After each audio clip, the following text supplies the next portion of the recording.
Our next speakers, Max Denis. Max is the National Manager for Climate Action, GHG and Energy at Public Services and Procurement Canada. His team is responsible for greening the real property portfolio at PSPC. He is a building engineer with a Bachelor of Engineering from Concordia University.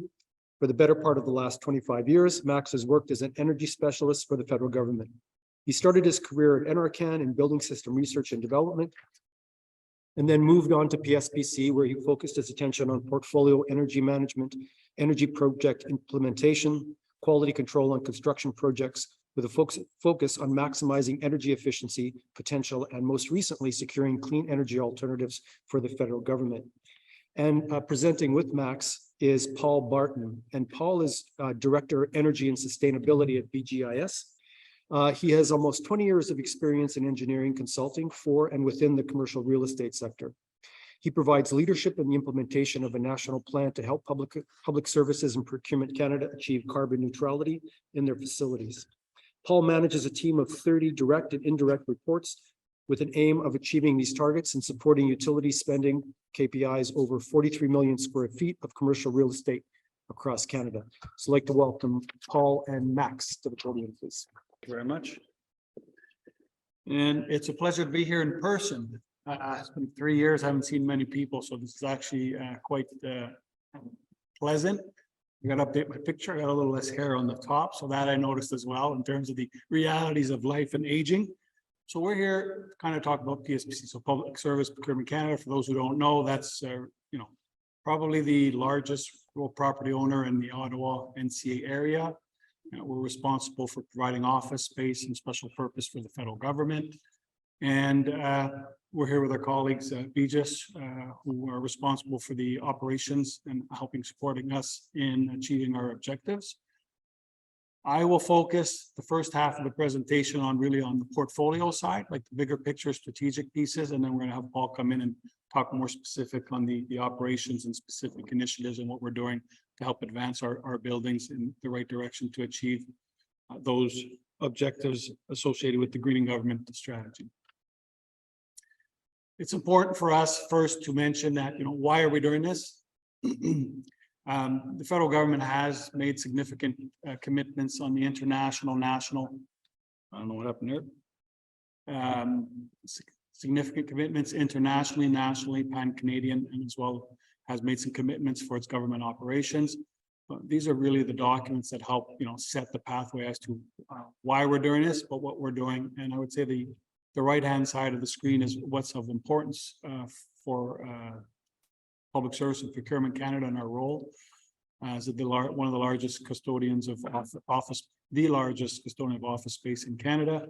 It's the Greening Government Strategy. So that's under the responsibility of Treasury Board Secretariat, the Center for Greening Government. And basically what they've done is taken those commitments that we have and brought it down to a level that the departments understand what they need to do to meet those commitments. And we talk about greening. And greening is not just carbon. I know the focus today is on carbon reduction, but it's really, the term should be sustainability. Okay, greening is a term that has been used. It resonates a lot easier, but I think for the audience here, sustainability is a critical piece. So it's not just about the carbon emissions.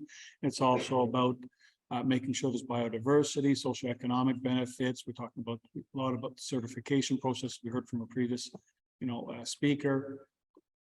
But we've been able to break it down in terms of, how we treat it within our organization. And there's a significant arm in what we call real property services and then procurement. Public Service Procurement Canada is the central agency for procurement for government. So from buying papers, paper clips, pencils to fighter jets, military boats, and you name it, right? So basically, this is how the green government strategy is, and this is kind of those highlighted pieces, and we'll go through some of these and not all of them because we are limited on time. Of importance on this slide is the linkages between procurement and real property. So it's not distinct. There's tremendous opportunity for partnerships and collaboration. We're talking about decarbonization. We're specifically in the national capital area. Why is it of significance to us? Well, if you look at the NCA for our portfolio and parliamentary precinct branch, it still represents about 60% of the emissions we're producing on an annual basis for our portfolio across the country. I was very happy to see our objective to be net zero carbon by 2050, which means every project across the country, whether you're in Pacific region that's only producing 4%, or the NCR Atlantic at 15, every project, every decision, every business decision, you need to reflect and make sure you're making the right decision, because the investments today in a building will be there in 2050. So we have to make that decision today to make sure we're aligned with that objective. Of importance for our department, I think we're quite proud of this, but it's also important to kind of give that where those benefits came from. So we, in last fiscal year for 2021-2022, reported a reduction of 57.3% GHG emission reductions compared to the baseline, which is 2005 and 6.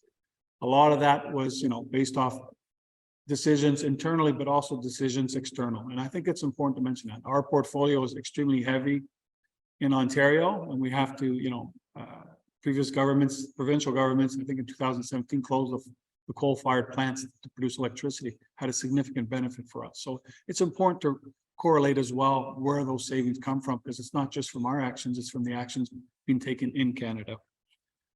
This slide doesn't really talk.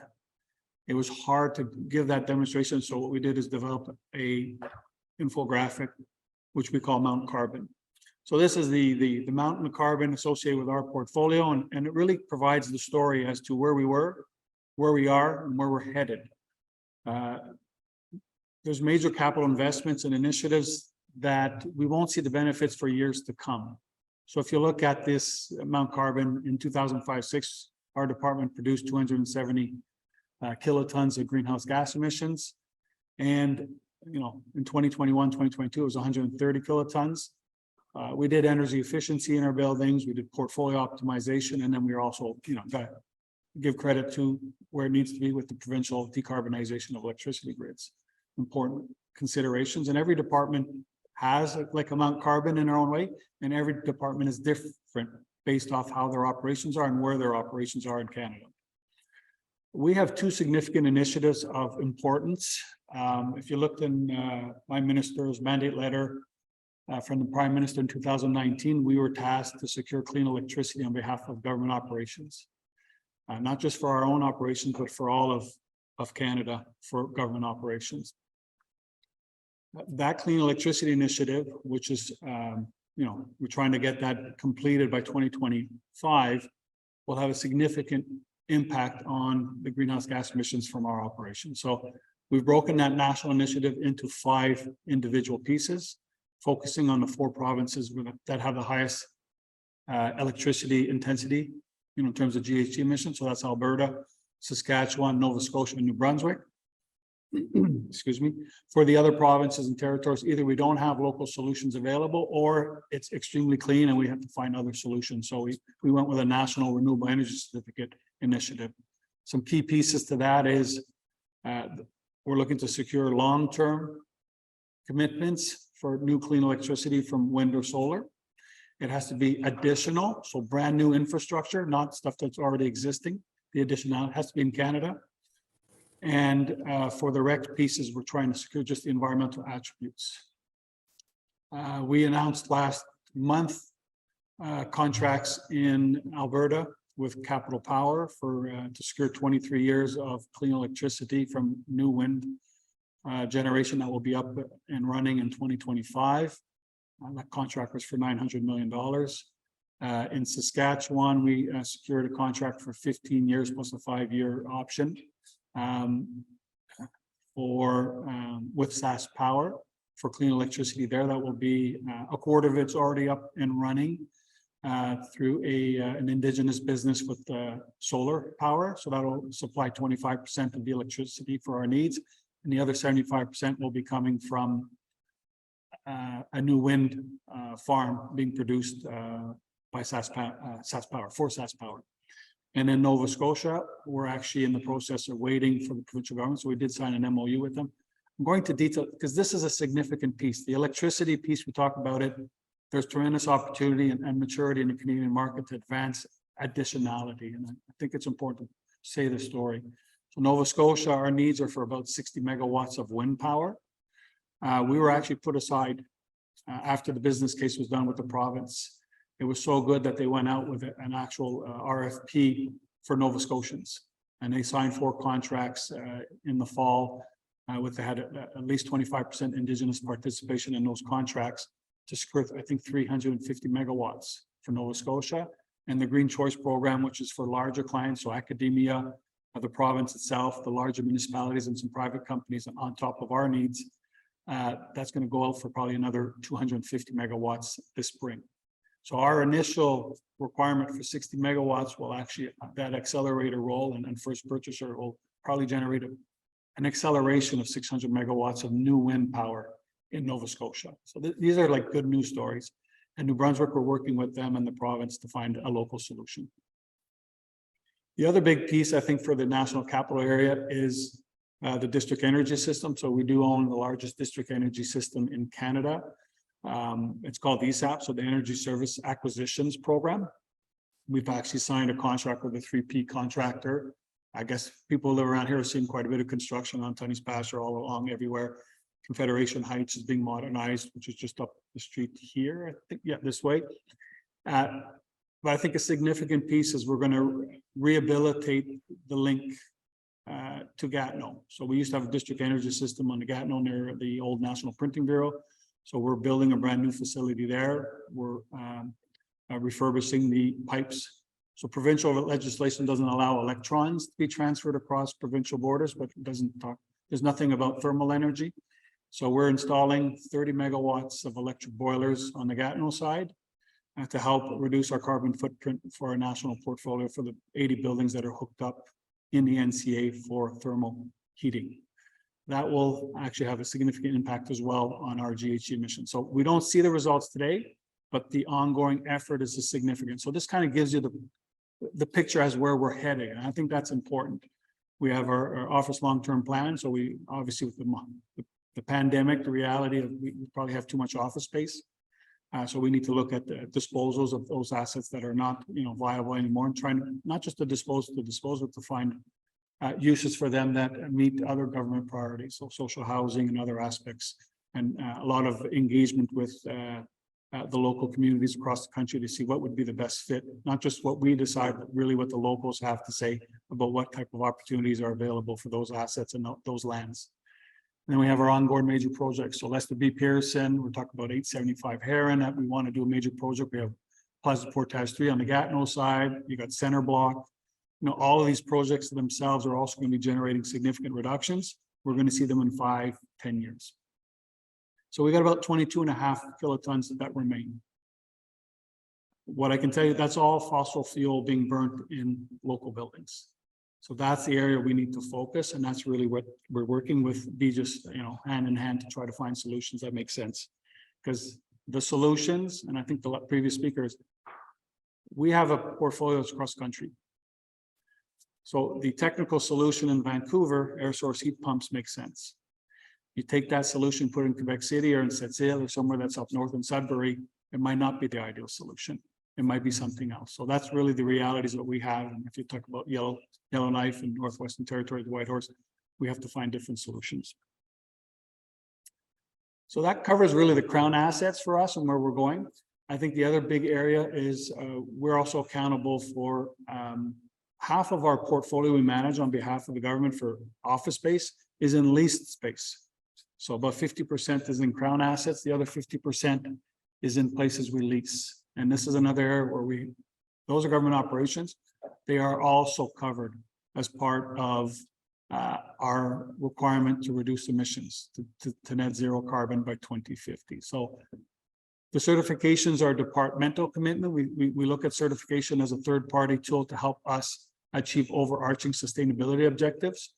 But the key piece on this one, a lot of this is, you'll see it in the Green and Government Strategy. It's that last one that we have in the red square. Starting in 2030, we are mandated by Treasury Board Secretariat that 75% of our new leases and lease renewals must be net zero climate resilient buildings. And this is a challenge This is where we have operational control. I think the University of Carleton, you can make those decisions. We can do it for our buildings. But when you start to lease space, it becomes a challenge. However, we need to find solutions because right now we don't have information on it because we haven't asked. We are starting to get it through the Energy Star Portfolio Manager portal because we're mandating it for all new leases.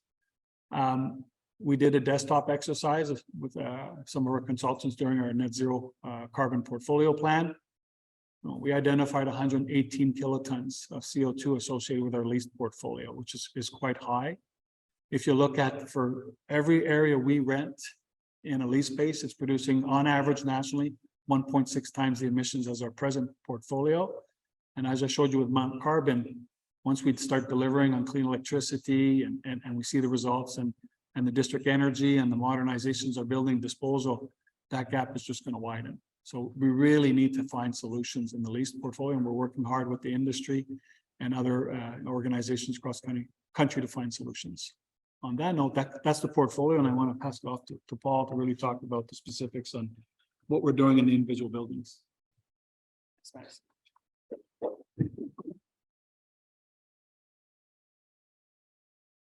So I think I've already done an introduction, so I'll skip on past this, but my role at BGIS is working on the RP1 contract, leading the team that's kind of trying to deliver a lot of these carbon reductions in the buildings. So that kind of last little bit that Max was talking about, the Mount Carbon, regards ongoing projects, or some of them, and the remaining emissions in the buildings. So back when we started this in 2015-16 data here, we saw exactly the same thing as Max alluded to, that about over half of the emissions in the portfolio was coming from the National Capital Region. But we also noted across the country that kind of with the 80-20 rule very approximately, that about 80% of our emissions came from about 20% of that portfolio. So it really helped us target where we wanted to focus on building emissions initially. And that would allow us kind of that critical mass to keep things rolling once we'd learned lessons across a broad group of buildings. So in my team, we work on a mandate around a GHG methodology, which we developed with PSPC to focus on life cycle cost. So for small projects, I'm not going to talk about that today because this is all focused on large building review, but we do something very similar for individual projects and buildings. But the building focus is about looking at a few different options and starting off with an option one, which is just looking at departmental minimum standards. PSPC already has efficiency guidelines around what they're expecting when their buildings come up for renovation. And what we wanted to do is look at the life cycle cost of that building over the next 25, 40 years now, to see what is the cost of operating that building for that period. And because of those departmental minimum standards and the age of a lot of the portfolio right now, we could already see there was a reasonable amount of emissions being saved in that option one. So it's kind of trying to figure out what is just going to be happening, and then how do we look at increments from there.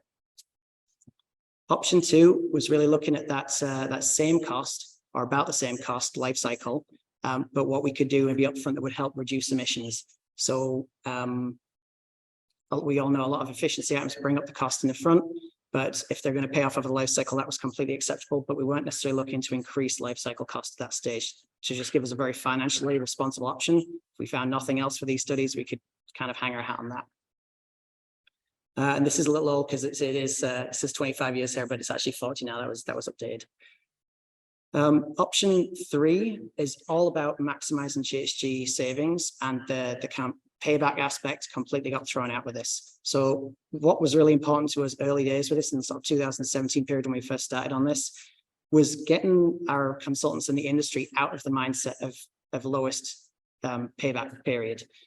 Because we were focused so much more on carbon, and the industry has typically been focused purely on payback, or almost exclusively, trying to get people out of just the regular toolbox that they always brought to every energy efficiency project was really important. And I can say we had all kinds of interesting things come up. We've gone as far as looking at full wind turbines, algae sequestration, all kinds of innovative things, just to really push the envelope and see what might happen. And then option four is about bringing that into what is a best value option for the building. And we label that best value rather than kind of just some average between any of these others here, because best value can change by building and by the people in the building. If occupant comfort in that building is more of an issue, then maybe infiltration is a bigger issue in that building. If it's purely about the financials, then trying to find that sweet spot for financial outputs is also something we might include in that, depending on the stakeholders. So this process involved a ton of stakeholders, consultants, building operations people, the tenants, just trying to figure out, okay, what are the real important needs in the building and how can we proceed to try and figure out what might be a way we can model this building, combine a whole bunch of measures to try and bring that all together and have an output with a here's your life cycle cost for the building going forward.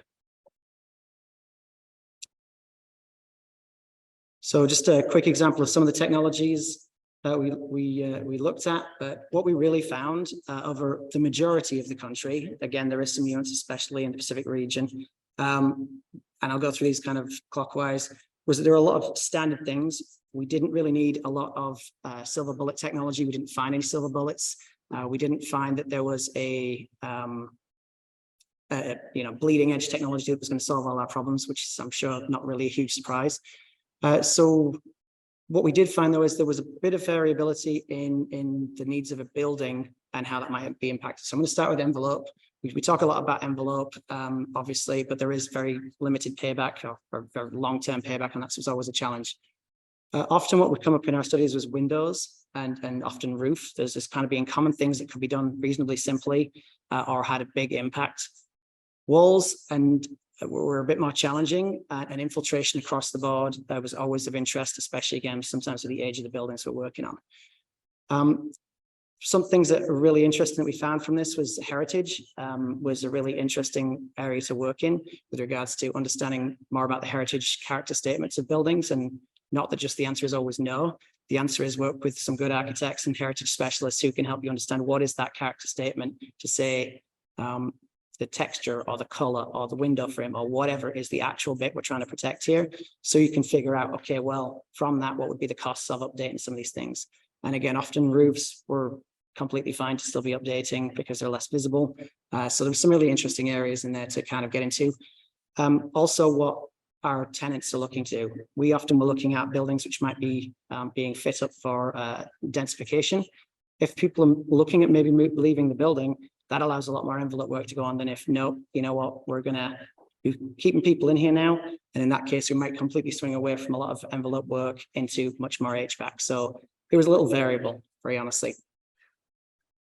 HVAC upgrades, we often were recommended dedicated outdoor air systems where we reduced the amount of air coming in and focused on just providing what was required rather than using that as kind of a full circulation system for the heat.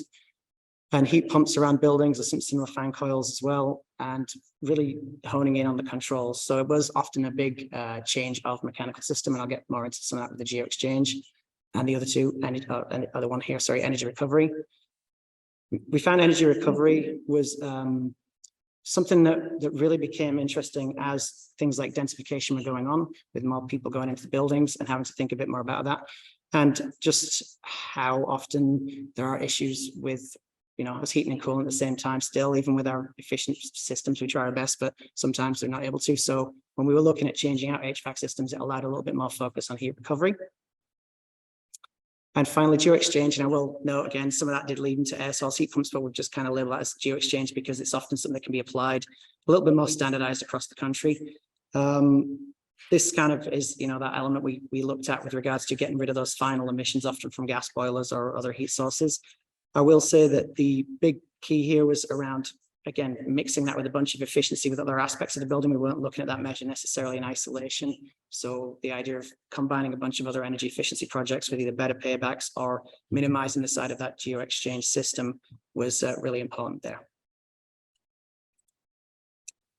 This is for the country, but focusing on the national capital there, I think the yellow here in the middle, you can see we kind of go from an option one, which would be our baseline, looking at just what of about 50% emissions reductions. Again, some of that is significantly due to age of buildings and where we are right now, up to about a 90% reduction in the national capital.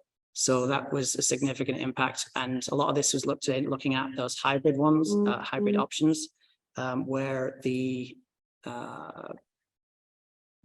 focus had been how do we kind of push to what we would really like to go. There was a mixture of cost-effective ones, and there was occasionally we want to go crazy and well, not crazy, that's too extreme, but we want to go really hard and go for the option 3 with a focus on GHG emissions. Maybe I'll just add finally on this, one of the other areas that we found really useful out of this work has been the opportunity to look at how you schedule buildings. When you're looking at a big portfolio for any real estate managers, having life cycle information and being able to break it down by year, which is what we were doing with a number of these studies and when things are going to happen, really gives you an idea of where you might want to focus your building's efforts first, or where it may be worth pausing or reevaluating. So in this example here, we actually were looking at whether we start the implementation of a renovation in year 0, effectively now, 5 years out, or 10 years out. And what we found is in this case, you know, and because of the electrical nature of the building and renewable energy coming in, we're actually going to have the emissions were not the issue here. It was more about the life cycle cost and when you could implement those emission savings. So we can see the life cycle cost in the first option doing it immediately was about $32.5 million.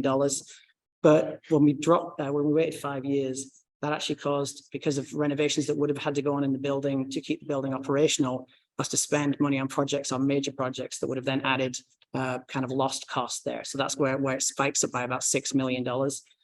And then at that point, realistically, another 5 years only adjusts it by $2 million. So again, if you were looking at a portfolio of buildings like this and trying to optimize a little bit, I've got a finite amount of capital right now.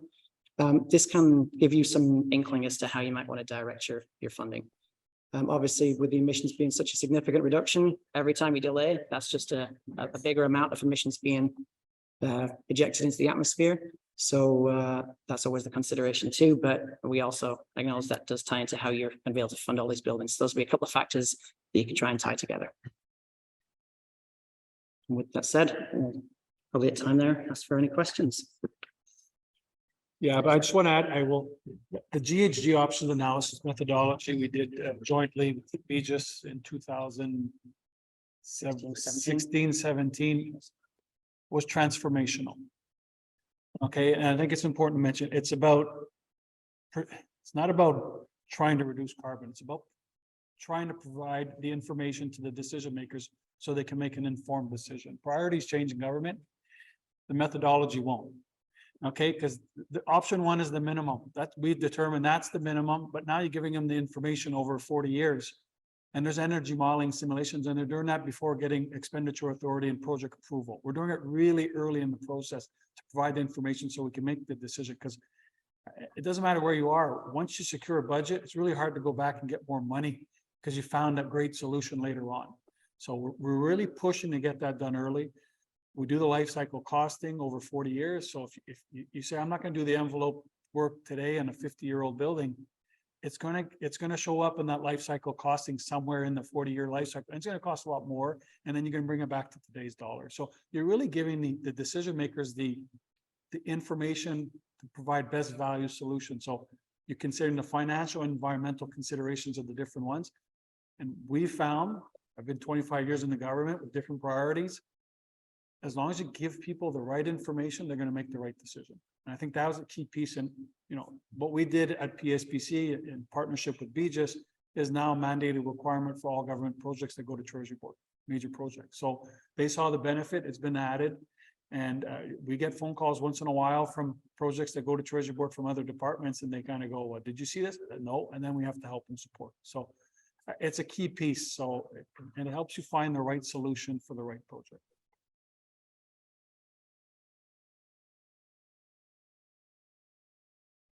The 75% was a negotiation because there are we have a lot of places in rural areas. So we had to find a first step. That's where we're at. And that kind of gives us is it a 75% of the leases, 75% of the space? We got some flexibility. The reality is we're going into a market that has not done anything minimally. Okay. I can say there's a few players, but minimally, like we're really starting from scratch, and the federal government has been working on this for 20 years. So we're trying to give that kind of flexibility to find out where we can go and play. It's going to be the urban centers. Okay, that's one. Climate resiliency, how we're dealing with that. We've added requirements as part of what we call the CARC, which is the questionnaire to the clients who need space early on.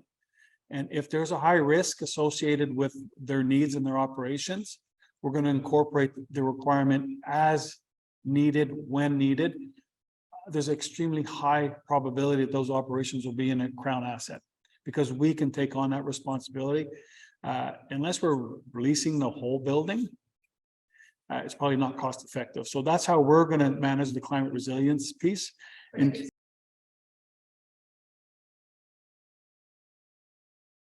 it's about making sure that's it all. So you got those what do you got, business continuity plans.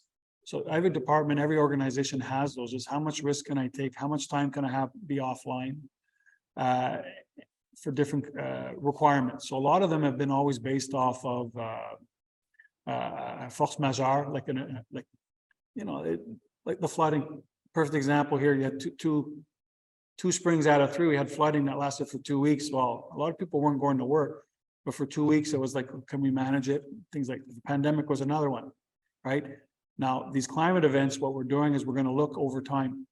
So the departments actually have to do climate risk and vulnerability assessments for their operations long term. So the PSPC is delivering a lot of those mandates for those departments to look beyond just 5 years. We're looking 20, 30, 40, 50 years and see what their risk tolerance is. We cannot eliminate risk. We need to get it into a manageable level. So that's the piece we're doing with them. And like I said, if it's an organization that has to be 24/7, like a command ops center, high probability they'll be in one of our facilities that is set up for it, meaning we've put the investments to make sure that they can actually withstand a hurricane or a tornado. And we have lessons learned from certain aspects like that. In terms of the net zero carbon, there's significant discussions right now in the proper model on how to use it. There's the net carbon building performance standard, the V2 version. It's good, but is it going far enough for our needs? So we're going to have some discussions with the Canada Green Building Council. We don't like to specify individual certifications as a federal government. We want to be open, fair, and transparent, cognizant that other organizations might come up with really good tools as well. But we still need to see what's available and figure that out. And we actually are still working on trying to find a clear definition as to what is needed. And that's why it's starting in 2030, because we have a lot of discussions and we have to get the landlord community on board to figure out what makes sense. We don't want to dilute it because it is a climate emergency. We've demonstrated in our buildings we can do it. That means the private sector can do it. But what are the conditions to allow the private sector to do those investments? Do we need to rent at least 50% of the space in that building? Do we have to sign a 20-year, 25-year? So those are the ongoing discussions we have with industry right now.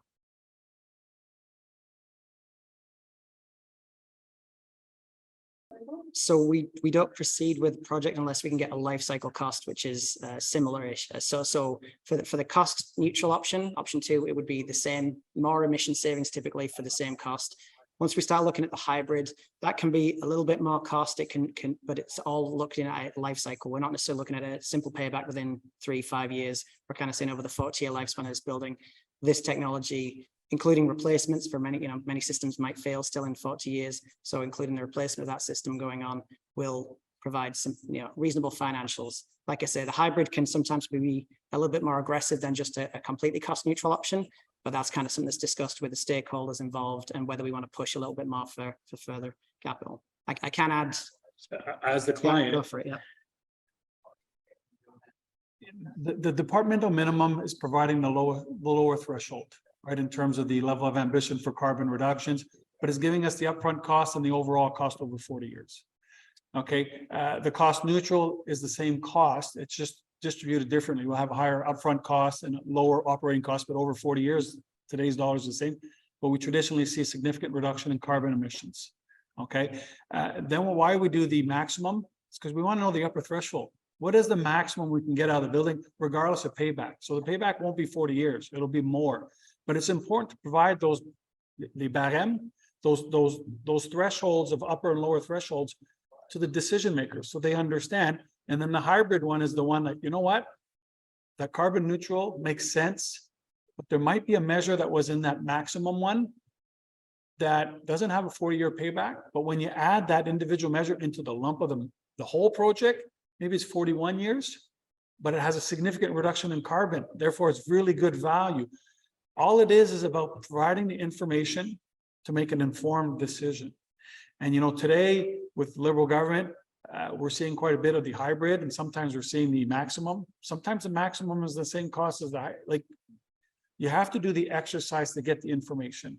And if it were a different government with different priorities, we're still going to see a lot of the cost neutral and maybe the hybrid, because it's just good value. And I think that's the key piece, is we're not focusing on the carbon, we're focusing on best value for Canadians. So that's been the focus of this, to really drive I would say, the culture change required in government. And it's been significant.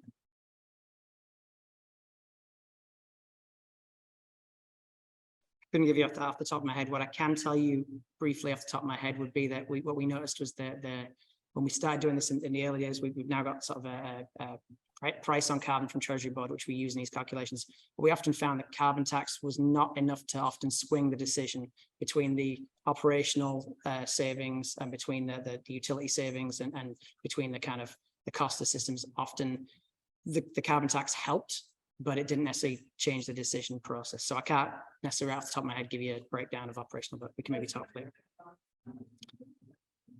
So we got carbon tax, which we already, we have in our utilities, but then we look at a $300 per ton carbon tax in decision making for Treasury Board projects. So anything that's coming down through government there, we'll have that as a tool for decision making. It's not necessarily obviously something's going to get paid out by anybody, but the idea is there's a societal cost of carbon, and that's what Treasury Board has decided it will be.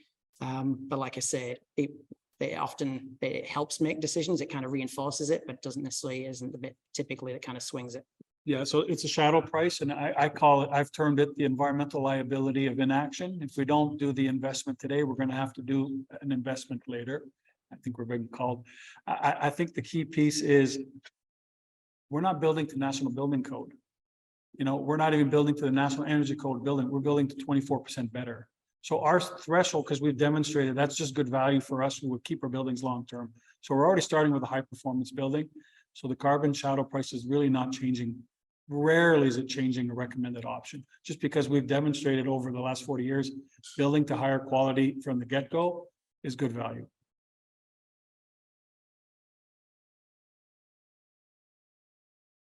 So embodied carbon is very new. Okay, so what I can tell you right now is Treasury Board Secretariat has just approved a new standard requiring us to actually look at embodied carbon in structural materials in our major projects. So if you go on the Green Government Strategy or the TBS website, you'll see that new standard. It's been in place since December 31st for any new professional service contracts. It will require the reduction, and it's an evergreen standard. I think that's important because as we evolve, new opportunities will show up. So for the time being right now, there's a mandated requirement to reduce the embodied carbon of any concrete used by 10%. But I think more importantly is they're also requiring the reporting of embodied carbon from our construction projects and the structural components, as well as disclosure to Treasury Board. We're lacking the data. Like we're really missing the information to make informed decisions. Sort of like GHG, we have it for operational, the methodology.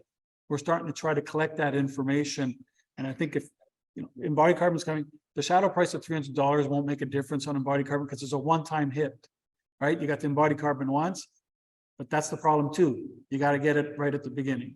Like if you don't do it at the beginning, then it's embedded, it's embodied, it's there forever. So we're going to try to find solutions. The federal government is pushing. There's the buy clean strategy. So you also have other departments that are working hard to help influence. We're working with the Canadian Concrete Association, as well as the Canadian Steel Association and the Wood Association to try to advance to make sure that all structural components go in the right direction with lower embodied carbon. Just my conversations, I recommend talk to people here during the breaks. I'm finding out about new things coming out of opportunities and technology. And we're going to see a tectonic shift, I believe, in the next 5, 10, 15 years in construction materials and embodied carbon.